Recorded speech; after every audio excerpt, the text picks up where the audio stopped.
The Artcraft Theater is a unique place. Just driving by it, the marquee, the flashing lights will catch your attention. That's what caught our attention.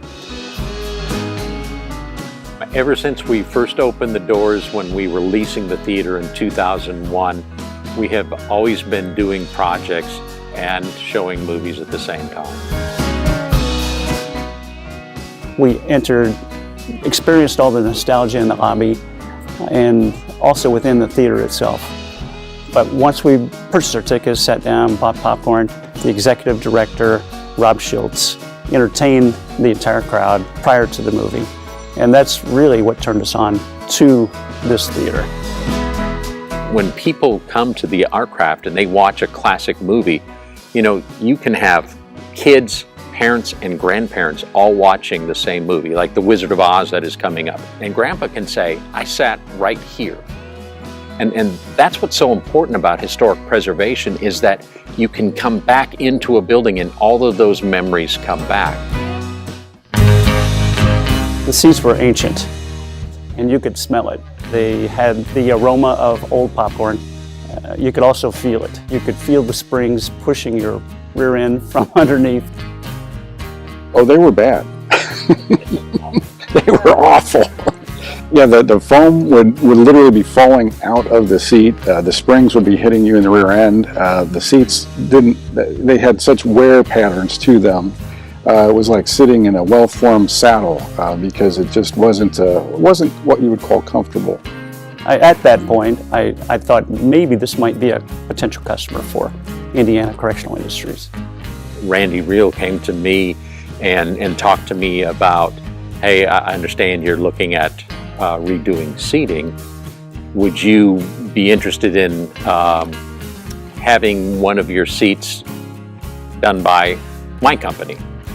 And I had no idea what my company meant. I didn't know it was involved with the prison system or anything like that.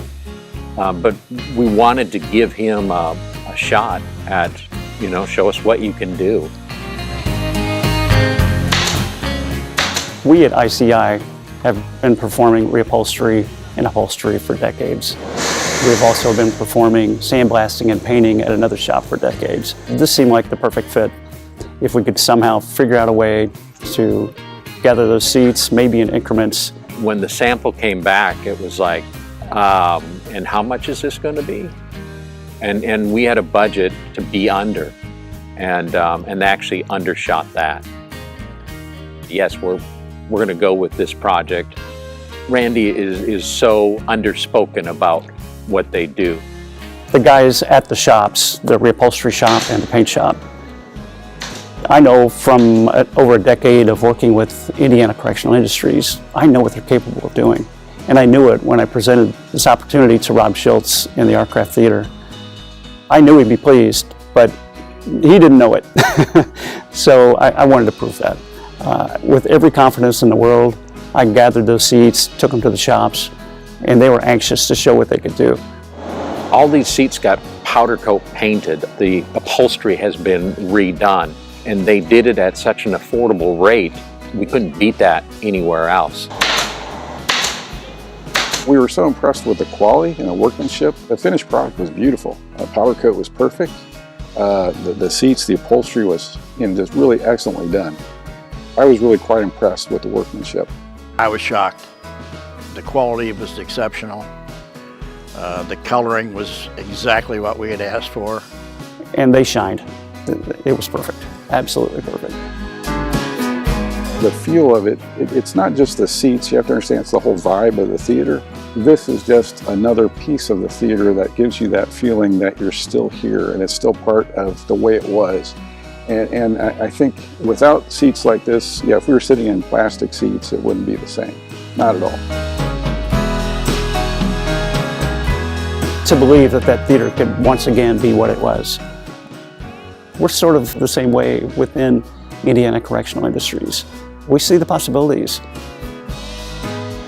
You've got folks who have been in prison but are now learning a trade. whether that's upholstery or powder coat painting, they have something to look forward to. It's a project that they get to do, as opposed to, you know, sitting around going, well, you know, how many more months do I have? It's kind of humbling, actually, I think, to be associated with that group, and for us to work here on this end, ship these off, and then see the quality when it comes back.